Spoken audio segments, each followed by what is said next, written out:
Së pari, unë nuk kam kërkuar që ta votoj një president tonin. Ju e dini rezultatin zgjedhor.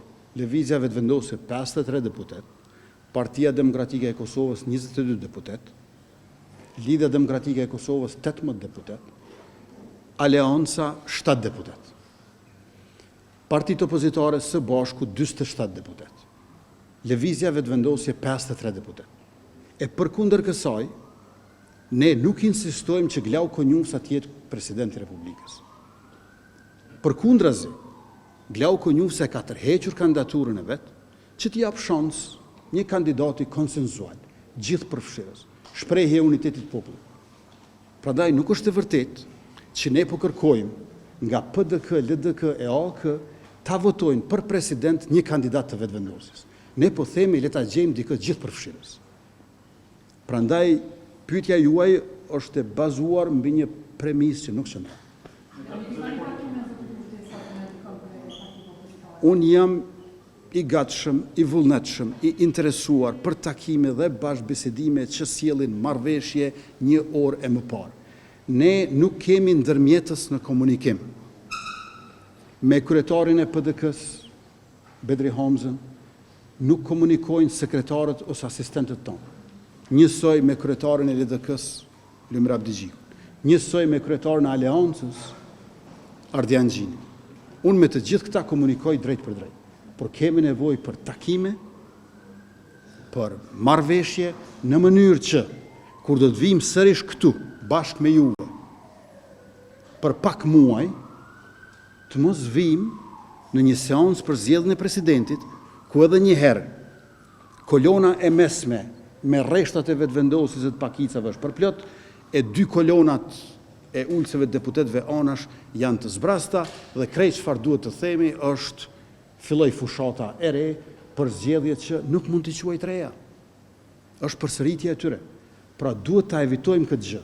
Nuk është se ta zëm, unë po kërkoj marrëveshje politike për një president pas 2 vjeç. Po kërkoj marrëveshje politike për një president pas 2 muajsh. Se 2 muaj ke maksimum. Ne duhet merremi vesh tash. Po të ishte zgjedhja e presidentit në vitin 2027 ose 2028 edhe më mirë, atëherë do të mund të procedoni me njëherë. Me njëherë mund të zgjedhim edhe kryesinë e kuvendit, pas kryetarit, edhe qeverinë e re. Por e kemi pas 60 ditëve e kemi presidentin. Ç'a të bëjmë? Nuk mund të shtiremi që është e paparashikueshme. Dihet tashmë, sepse me metodën e njëjtë nuk mund të presim rezultate të tjera. Andaj ju bëj thirrje edhe një herë udhëheqjeve të PDK-s, LDK-s, AK-s, që të takohemi, të diskutojmë e të merremi vesh, sepse nuk ja vlen as për buxhet, as për shtet, as për popull, përsëritja e zgjedhjeve, ku edhe një herë i shtypim programet e njëjta zgjedhore. Vetëm numrat po ndryshojnë në flet votim. Nëse neve asaj as ndryshojnë. Vetëm numrat po ndryshojnë flet votim. Programet e njëjta, njerëzit e njëjtë. Cili është kuptimi me i përsërit zgjedhjet?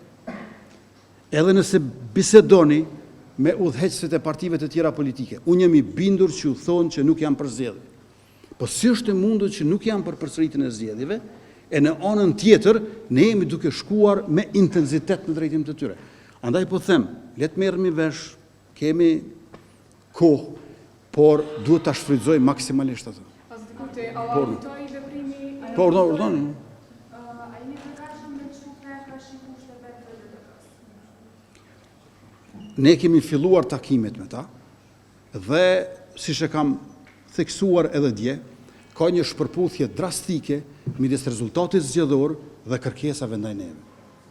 Ne kemi 53 deputet, Lidhja Demokratike e Kosovës i ka 18 deputet. Unë nuk them që marrëveshja politike me qenë identike me rezultatin zgjedhor, por duhet jetë e parafort. Andaj na duhet një marrëveshje që reflekton rezultatin zgjedhor. Sikur rezultati zgjedhor për marrëveshje me Lidhjen Demokratike të Kosovës t'ishte një rezultat i para 2 viteve, atëherë njeriu do të mund thotë ndoshta situata ka ndryshuar dhe zgjedhjet e radhës janë më afër se ato të shkuara. Po është rezultati para 2 muajve. Nuk mund të abstrahojmë, as deformojmë rezultatin e para 2 muajve.